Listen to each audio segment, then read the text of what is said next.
Thank you, Max, for that introduction. Hello, everyone. Welcome to our panel, Designing with Rescued Materials in Reclaimed Style. We're going to be talking to Xantha and Lori about how designers and educators are transforming various materials into really powerful statements of creativity and sustainability. I'll just do a really quick bio for both of you, and then we'll kind of just jump straight into questions. So Xantha Ward, many of you may know her. She's a Columbus-based designer, known for her avant-garde work and collaborations that focus on sustainable and reclaimed fashion. She's been showcased at Fashion Week Columbus and other runway shows and been on TV before. Then we have Lori Wilson. She is a faculty member at the University of Cincinnati's College of Design, Architecture, Art, and Planning. She's also the director of DEP camps and retrofittings, which focuses on sustainability in design. So, like I said, I'm going to just kind of jump straight into questions. So the first one I really want to ask is, with both of you working within sustainability and using these reclaimed fashion materials, was there like one pivotal moment that led you both to kind of focus on that in your work, both in design and education? Xantha, we can start with you. So what was the question? Was there a pivotal moment? Yeah, was there like one big thing that kind of led you to that? Was it a series of like small events? What made you decide to pursue reclaimed materials specifically in your design work? Well, in short, it started when I was in my 20s and I wanted to create and I couldn't afford fabrics. And the only thing I could afford to do is go to Goodwills and buy fabric and cut them up to use for my material, and I end up coming up with a collection, which is this denim, which is called Ghetto Blues. This is like 30 years ago or more. So at that time, it wasn't a choice because I couldn't afford to. But now this is what everybody does, and I'm really good at it now because I had to do it. So yeah. Lori, how about you? Well, our involvement with sustainability and, in general, using reclaimed fabrics in design really started many years ago. 20 years ago, we first partnered with St. Vincent de Paul for retrofittings, and it is a fundraiser for St. Vincent de Paul, really their largest fundraiser that they have during the year. And what they do is they sponsor a studio at the college, and the students have a semester they'll go in, they get a voucher, they can choose whatever they want to work with when it comes to the fabric or materials, and then they repurpose into an outfit for the runway show. And every year we have some sort of a theme. Last year it was called But Make It Fashion. So we encourage them to get things that were not originally clothing. So we had a wedding dress made out of diapers. And you couldn't tell from the runway, from the seat, that it wasn't amazing fabric. We had a corset made out of untethered baseballs that were unlaced and then laid flat and created into a corset. Makes a nice shape if you know what that looks like. And then the bodice, or the peplum on the skirt, was a leather golf bag. And so just interesting things like that. So we started with that 20 years ago. And then about 12 years ago, we took an initiative to be a zero waste fashion program. So anything that hits the floor gets kept up. And we have something called the Sustainable Fashion Initiative. That's a student-run initiative in our college. And so then they find use for all of that scrap material. And then we've just started doing an initiative with Goodwill as well that I'll talk about too. But so for us, it was less about what are we going to use to design, where you were, that's how you were so inspired. But it's kind of what can we do from an initiative for our students to really be aware of all of this. Yeah, down at Hawken College, we're also zero waste program. So whether it be fabric, packing materials, everything kind of gets reused and recycled. And what I found is that it really helps the creativity of the students because they got to think in different ways when they're using clothing and packing materials and things like that. Can you speak a little bit to kind of how these projects are influencing and how you've seen your students kind of have to reimagine what they're doing versus what they expected to do? We do see it down the road because this retrofittings happens when they're like second to third years. We have a 5-year program. So in their 5th year, they're doing their capstone collection. And so often we will see students at that point in time who have gotten inspired by either reusing fabric that had a previous life or doing zero waste patterning. So what they do is, when you create the garment and you create the patterns for the garment, you use every single inch of selvage to selvage. And to me, that's, if you sew, and probably most of you in this room do, you know how challenging it is to create a pattern piece to fit perfectly edge to edge.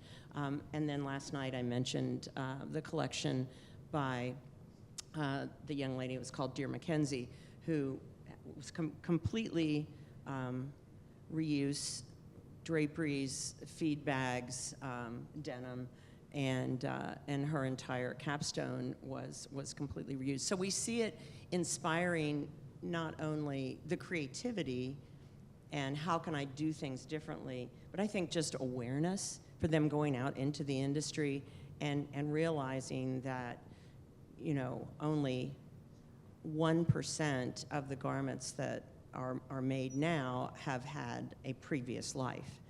And we are at a percentage now, I think it's since 2000, we've marketing and social media, and you have to have kind of talk has doubled the consumption of fashion goods, but we're seeing like a 36% drop in the fact that we're not using them in recycling. We're not wearing them as much. We're not conscientiously choosing to wear something longer to give it a longer life. Xantha, I know you have also worked with Goodwill and done some collaboration with them. Can you talk a little bit on whether it's with the Goodwill Project or otherwise, when you're repurposing materials, really thinking through how you can kind of balance that original essence of what the original garment was, and kind of blending that with contemporary trends, especially if you're, using larger pieces of an original garment?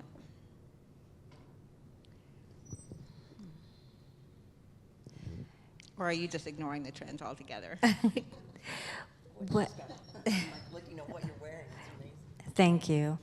So, I use, when I first started, we used to call it reconstruction, or we would say we were doing surgery on the clothes, and this is the donor piece. And when I look at a piece, if I know originally I saw something that I liked about it, so I try to keep the original designer's feel kind of still there, and then I put my take on it. So it's kind of hard because each piece is so different, and I have different ideas about each piece. So when I originally look at it, it's going to be something totally different, or I just might enhance it with a small detail, or just really totally take it apart and just cut the whole thing up and then use it as patchwork on other pieces.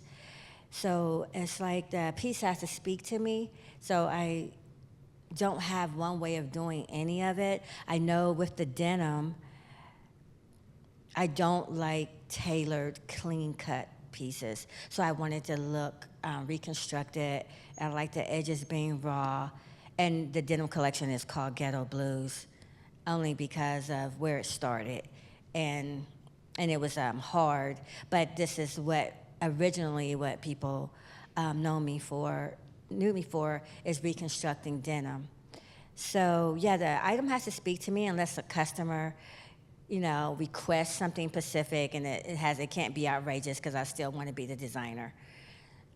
So yeah, whatever it talks to me, I look at it, and I know bags that I did 20 years ago, people are carrying them now because denim is forever. And I see things going down the street, and I said, it looks like something I would have did back 20 years ago. I'm like, this is yours, you don't remember? And I'm like, oh, wow. And it's still relevant, you know, and denim is biodegradable, and it helps the environment. And I like, one thing I've learned was when I buy denim, Joanne's no longer here, the weight is really light, but the denim, especially about 15 years ago, is really heavy. It frays well, it feels better, and it's the cotton. It's 100% cotton, and I love denim off of men's old blue jeans. It just gives the outfit more character. So yeah, so whatever that piece says to me and what I'm feeling, everything is individual. It has an individual identity. And I make a lot of one-of-a-kind pieces. So yeah. Thank you. Lori, I'm going to kind of come back to you and lean in a little on that kind of the educational part. I know you mentioned you work with Goodwill. You've also directed DAP camps, which I think is what, junior and senior high schoolers, is that correct? Can you speak a little to kind of how you are kind of, I guess with your college students too, but how you're kind of approaching from a curriculum standpoint? You know, I'm an instructor as well, like incorporating this into your curriculum and kind of really introducing these young minds to the importance of that and how they can kind of, whether they decide to do that as a designer or not and use these materials, how are you introducing them and how are you kind of building that into your curriculum there at UC? Well, some things we've been doing for a while with DAP camps, and this is our 15th summer where we have approximately 300 students, middle school and high school students come for 2 weeks. I'm getting ready for it, folks, and believe me, I'm glad it's not a month from now. I'd been laying on the floor. But in our fashion curriculum, especially this year, we are going to work with St. Vincent and getting vouchers for those students. We're doing two different things, both in the design and then the business of fashion camp. The business of fashion camp, we're going to have them work in groups of 4, and they're going to create and style outfits for a photo shoot, as if you would if you were marketing for a store, for a business. And so they'll go in and they'll have a voucher for $80, and they'll get to go into St. Vincent and pick whatever pieces they wish, but they have to think about it. These are, like, we're going to be doing a photo shoot. These are the things we're going to have to change and style differently. So it really puts it in their mind that these are pieces that are going to look current. They're going, you know, they're going to have a feel for them that they can be creative with just in the way they put them together. Then for the fashion design program, what we'll do is we'll do similar to what you do, is we'll give them that voucher, and then they can go in and get product for fabric and then remake into new designs for themselves. And they do patterning and everything in that week. It's pretty much, you know, from start to finish. Most of them walk in there and have never seen or worked with a sewing machine before, and at the end they're modeling a garment, you know, that they've made, which is pretty cool in 5 days. So we do that in camp, and then in our curriculum for our college students, we certainly have the option that they do that St. Vincent retrofittings creation, and that happens in the summer between that second and third year. And they create for that show. That happens in October. So that is they're required to take that. It used to be optional, but now we've put it into the curriculum that this is a requirement because we see the results of it, kind of just like you said earlier, it opening their eyes. And then we've got this new initiative with Goodwill. They came to us prior to our fashion show that we just had the 1st of May, and they said, we really want to focus on this sustainability factor, and we want to work with the Sustainable Fashion Initiative. And they have created, and it's forthcoming, but the acronym is CIRCLE. See if I remember this. It is the Creative Initiative for Recycling, CIR, Creative Living, and Eco Design. And so what they're doing is they're bringing together those of us at the college, but also So Valley, who I'm sure you know about, So Valley, the production company in Cincinnati. They're bringing together Standard Textile. Standard Textile will take post-production fabric and recreate it to be put back into textile again. We found out that Procter & Gamble now will accept that textile as long as it is of, you know, the cleanliness level once it's been created for them to go out and reuse.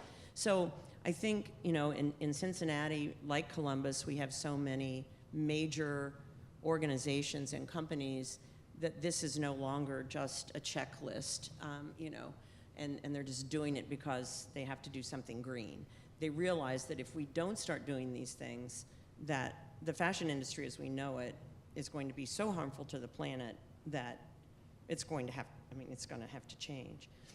So with that goodwill, we're going to have an optional class that students can take to create garments and then put them into an entrepreneurial initiative that we have down in Over the Rhine, where we have a storefront and our creatives are doing different products and selling them there. It's something, maybe common threads. That's kind of been tossed around as an idea. Heard a lot about threads last night, so that was good. So those are some of the things that we're doing, and you know, not necessarily putting them into our standard studios, but I know as time goes on that we have access to fabric that's been pulled out of showrooms in New York. They have access to that, and they're utilizing that. So it's slowly but surely working its way into you know, our language and what we're doing with our students. Yeah, and I know, Xantha, you just recently did something with Goodwill and CCAD design students, correct? Can you speak a little bit to kind of what your experience with that and kind of what you saw from these young minds and kind of how they're playing around with these different materials? Yes, that was a great experience and opportunity just to see these young people just being creative and thinking outside of the box. It just reminded me of how I am today and how it is so free, because sometimes when you do what you do, people pull you into this box, and I forgot, you know, Xantha, you're not as free as you used to be. And you're just doing whatever. So I know this denim collection does that. But working with these young people, they were just really amazing. At least 4 of them came to my studio/boutique, and we worked together. They followed me, helped me get my collection together, and actually came to the fashion show to see the ending results. And the experience was great. And then me working with Columbus Goodwill, which is my 2nd year, it's definitely been challenging. They're helping me to step outside the box to recreate, because I don't really do wedding gowns, and that's one of the things I'm doing. Is like, can you do something different with this dress? And I was like, oh, okay, I don't do wedding gowns, but you know what? I accepted the challenge, and I'm kind of excited to see what's going to happen with that. But it's really great, and I've seen some of the students' projects, and some of how they just really experimented on some pieces, and just came up with their own ideas, and how they could put it together, not really following any rules, but just like, you know, I think I'll do this. Maybe I won't sew this together, or I see them doing more handwork, gluing on some pieces too, and just very, innovative. And I was really impressed, and they were really excited. And their instructor, Audrey, let them be free and let them do, you know, what they wanted to do. Because sometimes when you go to school, they'll put you in a box, do it this, that way. But in that class, they were able to be free, and I was excited to see it. So beyond what you just did with CCAD, I know personally several people that have worked with you and under you as interns, and coming from the perspective of now being in a place where you can mentor, you know, the upcoming generations. How are you how do you see yourself kind of inspiring these up-and-coming designers and continuing to use kind of reclaimed materials and not just going to, your big box fabric store to buy new, but really kind of repurposing the things around them? So this is not bragging, but I have so much. I have so much. And I want these students to use what I have. I have the sewing machines, the mannequins, and I don't believe that God just blessed this for me. So I open my doors like, here, you can use these sewing machines. You can, just different equipment that I remember was a time that I couldn't even afford to get. So, since I've been sitting here, I've been looking at you guys' outfits, and I was thinking about her pants. That could be a clutch. It's enough to make a clutch or a small bag. So, I tell them you can go to the thrift stores, and if you don't have any fabric, you can just go and just get, the fabric from there. You can get like big, wide skirts, extra large, so as far as in sizes, and be able to create small pieces and items and hats and reconstructing the piece to make it look differently. Some people have issues with buying from thrift stores because they were used pieces, but because we need to do that now, you have to look at it as giving it a different life. Or even though cotton is biodegradable, but polyester isn't, what you can do with the polyester is I tell them you can reinforce it, keep it in your closet long and give it longevity, add cotton to it, and it won't end up in the landfill as soon as it would have been there, but it will be in your closet and you can continue to pass it down. And I talk to them about just look around you, look in your closet. Are you wearing these pieces? And yes, I have too much in my closet. I remember a time I had my favorite jacket. Gosh, I have like 10 or 15 jackets now. And then when you have so much to pick from, you don't wear your favorite pieces often. Because they say we only wear 20% of what's in our closet. And so, I just talk to the students like, what do you have on? If you don't like it anymore, what can you do with it? How can you change it, reimagine it in a different way? And they just love it. And this one particular student, Reggie, just amazing. She just really took it in, and just working with her. And even at the time of the fashion show, when I was because she was with me at the studio, then at the show, Xantha, I got this. She's ready. It's like I had this one piece that had spikes on it. And my friend that was helping me, she took these pieces and stacked them on top of each other, and which was ruining the paint. And I was like, oh my God, I was just about to scream. But Reggie, when I came back, she covered it. Because she is a designer, she understands that, but a lot of people don't understand that. And the difference with working with the students was because this is something they want to do, other than somebody they don't know if they want to do it. But I know when you're in school for it, it's just a different type of love, different type of energy. This is where I want to be. This is what I want to do. So yeah, there's so many different things that I do and that I used to remake things with. I didn't even realize how sustainable I was until, I really got on board with Goodwill. It's like even my coasters, it can be jewelry, it can be a focal point piece with, of course, the placemats is a clutch. You can fold it. It's so many things that you can do and redo. And that's what I show them. Now, yes, I do original pieces also, where it's not reconstructed. I know how to do both. And then combining those together, zero waste, that is hard. That's a hard challenge. I was like, oh my gosh. But I've learned that you can line the bag over and over again or something, or make it, I don't know, longer or shorter. But zero waste is a very challenging technique to do. So yeah, that's pretty much it. It's just everything around you is something to work with. Like that green and like my mind doesn't, it just won't shut off. Because I would mix those two pieces together, put her pants leg on the sleeve, and just have a whole nother outfit, When you you know? when you see us out in the hallway walking with like trash bags around us, you'll know that she got our client.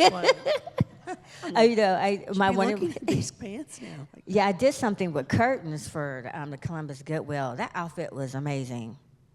It looked better on a person, but I used to actually do that. You can get great fabric off curtains. It's big pieces, and it may not be 100% cotton, but it has, you know, different fibers and that it had different blends. But that can, even now, you can get it from the thrift stores, have it cleaned. You know, wash your pieces. Like when I get a whole bunch of denim, it all has to go into the washer.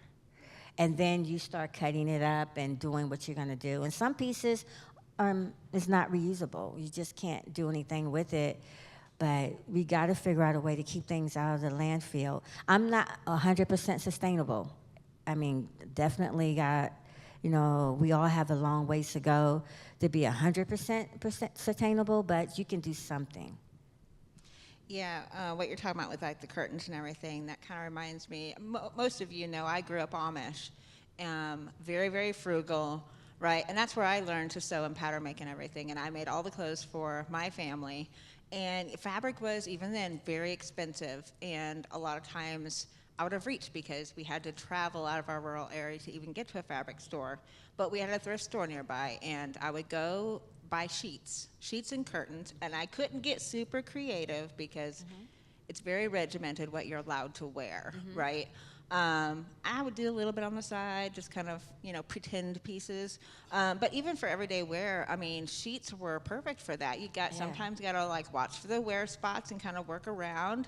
But yeah, I mean, you just gotta use your brain a little more. You gotta be willing to use your brain and kind of look at something, be like, okay, I can use a piece from here and a section from here and like piece it together. And historically, right, that is what was happening for generations, right? You took your grandmother's things, you repurposed them into something for the new generation.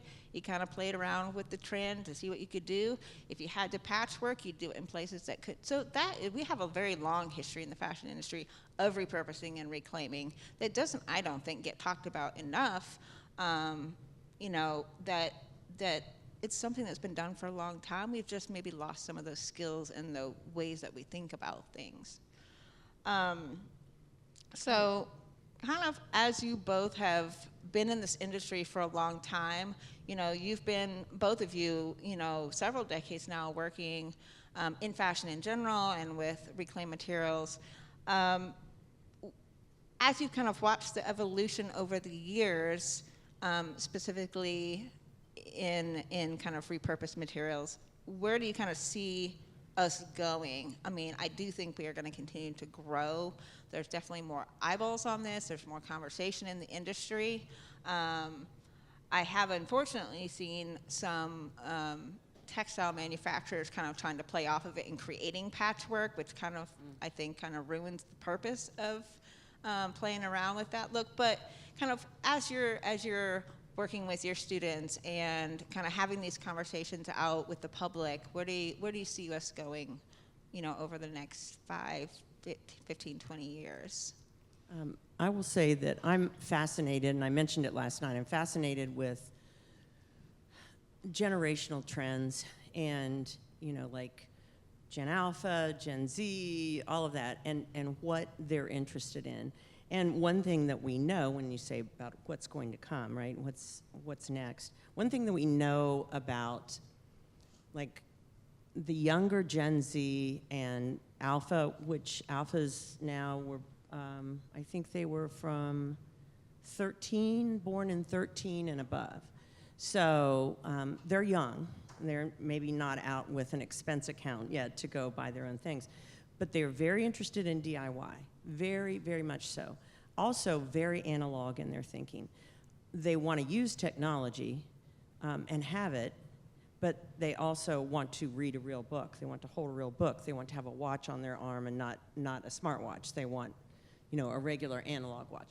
And so it's charming to them because it's been gone from their lifestyle long enough. So I think for that generation, what I hope will happen is that, and thrifting is very cool now. It's very, very cool.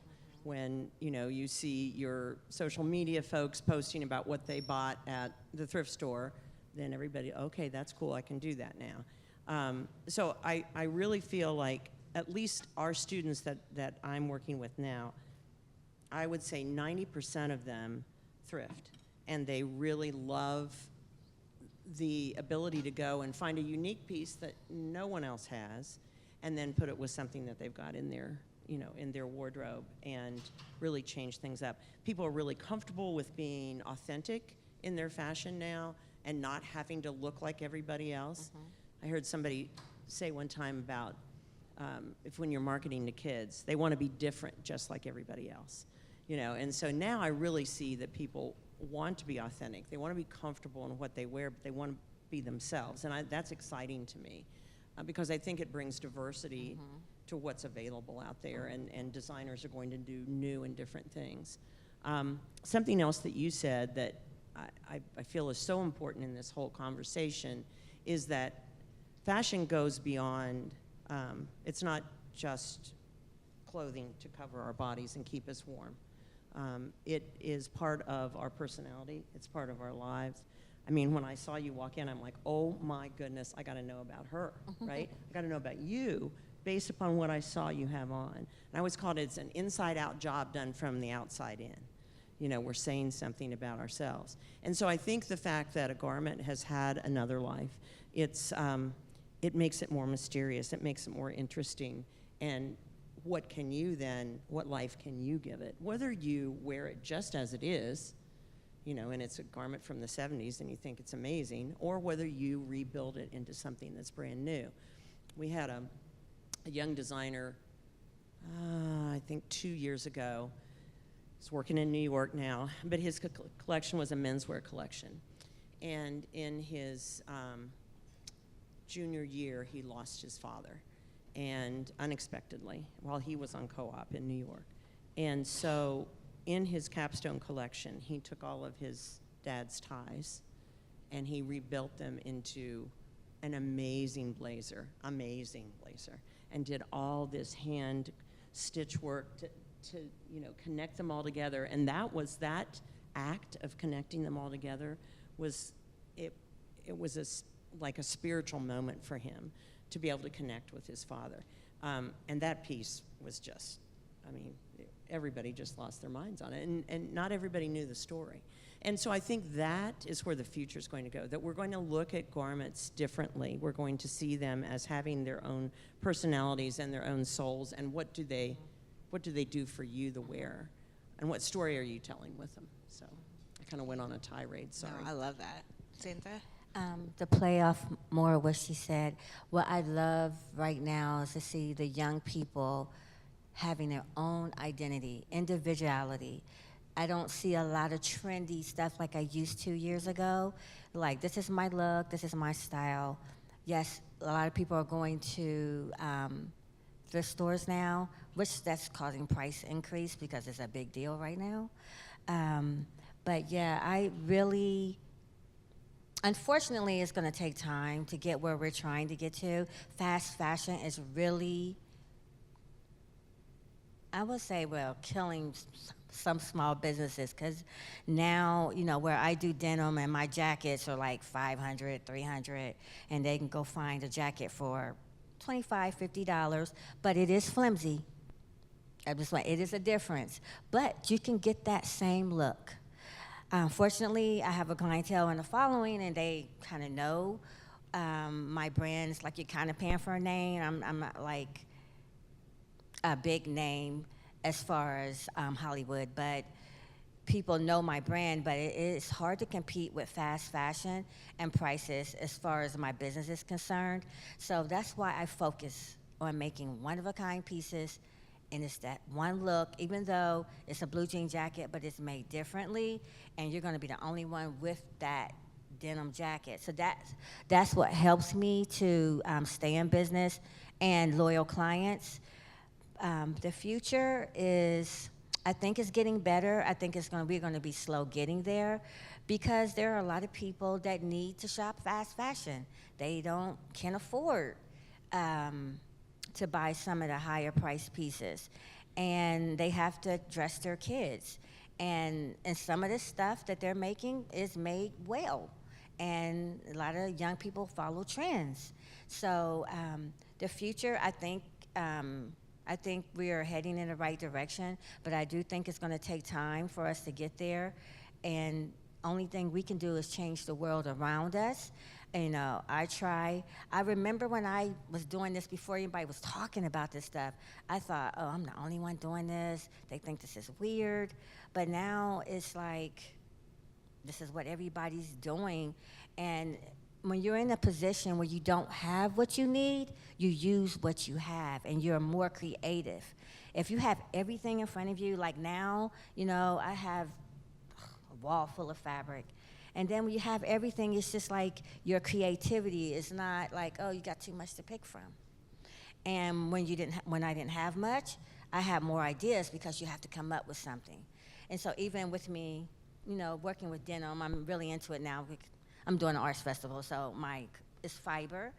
And so I'm just taking denim and cutting it up and coming up with more ideas, and reminded me when I first started, when I had to do that. I don't have to now, but I went back when I first started and said, I just want to use denim. I want to use only old, worn, torn clothes. When it's taking my washer and dryer, it's taking a beating, though. And I told my husband to go wash all that stuff at the laundromat. He's like, I'm not going to sit there. And then I'm like, okay, that's another story, sorry. But anyways, yeah, I think the future is coming. I think people are saying that they're sustainable. It's a lot of green housing. Like, they're really not. It's just the word people want to say, but they're not really doing anything. And a lot of businesses are saying that, that they're sustainable. That's just a buzzword right now. But I do think we have to do more, and I think it's going to be a process, and it's going to take time, but a little bit at a time, like everything else. So in closing, I don't know if any of our audience members are interested or have worked with reclaimed materials at all or not, but do you have like one piece of advice for anybody that's kind of interested in exploring this, whether from a personal style point of view or trying to get into sewing and don't have, access to fabrics? Do you have like one piece of advice that you would leave the audience with? I think for us, we just say, you can't eat the whole apple pie with one bite. No one person can fix this situation. And it really does take companies and consumers and designers to all say, this is what I'm going to do. So I think trying to do one thing, whether it's like when I work with clients in a styling situation, I go, oh my gosh, I haven't seen that jacket in my closet. You said the 80-20, right? We wear 20% of our garments 80% of the time, and the rest is there just to keep a company in the closet.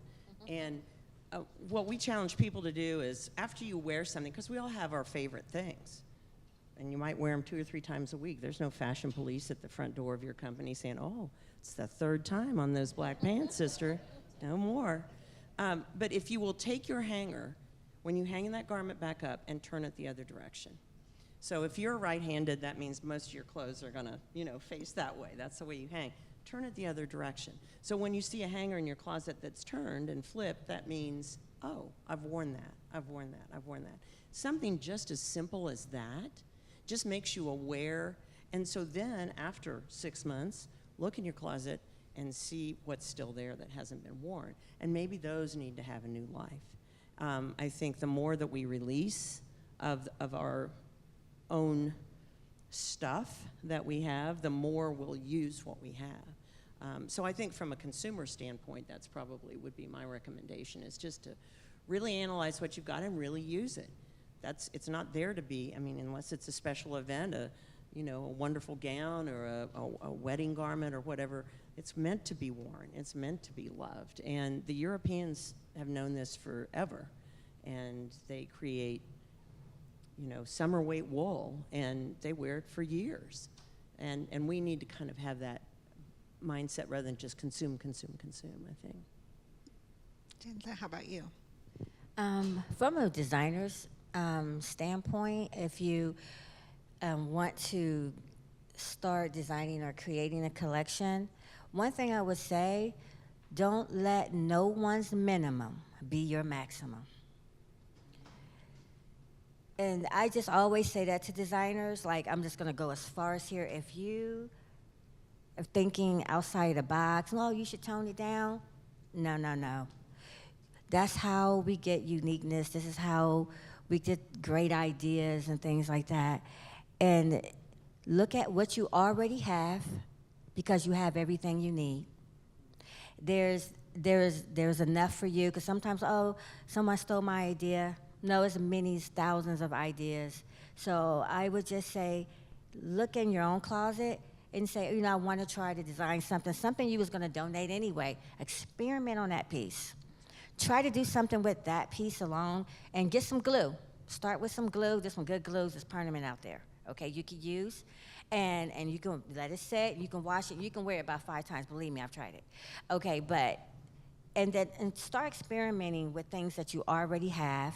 People that are getting rid of pieces, you know, ask them to give it to you. Go find something at thrift stores or that is on half off day and experiment with it. You don't have to have fabric. And if you have fabric, you can, you know, take the fabric, use swatches. When you go to, at home, you know, furniture stores, and they have samples. You know, they used to give me that. I used to make purses and clutches out of that. When I started, this man was throwing his leather in the garbage, his scraps in the garbage when I was younger. And I went and asked him, and I just had my daughter, and I said, can I have that leather instead of you throwing it away? And he said, I'm just going to leave it out by the dumpster, and you can just get it.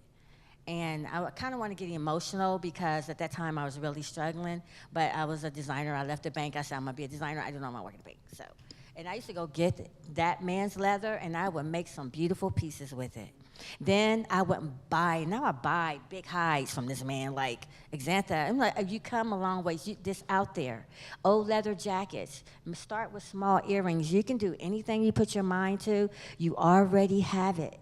We live in a world where everything is at your fingertips. People are willing to help. People want to give you things. You know, people stuff they don't want. So just try it. Don't let nobody's minimum be your maximum. That's mine. Yeah, thank you both, Xantha and Lori, for sharing your really incredible insights and experiences with us. Thank you to the audience for joining us in this important conversation about design and sustainability. Let's continue to rethink, reuse, and recycle, and reshape the future of fashion together. Enjoy the rest of the event. Thank you.